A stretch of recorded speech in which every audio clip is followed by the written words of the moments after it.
I dag skal det handle om Melissa Arnica salve, som er den ældste i Melissas sortiment. Den er god til almen hudirritation. Den virker helende og rensende og desinficerende. Og så forebygger den frostskader, fordi salven indeholder ikke noget vand, og heller ikke noget parfume. Men fordi den ikke indeholder noget vand, så er det en ideel salve at tage med, for eksempel hvis man skal på skiferie, eller at smøre på børnekinderne, inden de kommer i institution. Sådan så de ikke får de her røde frostkinder. Salven den er også fantastisk til alle former for rifter, skrammer, blå mærker og sår, flækkede neglebånd.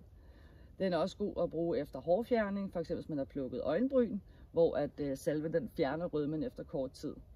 Så Arnica-salven er egentlig sådan en SOS-salve, som egentlig bør være i alles hjem.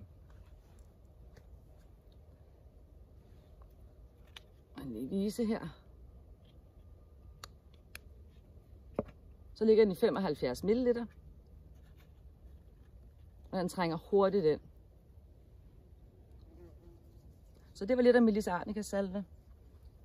Tak for at I så med.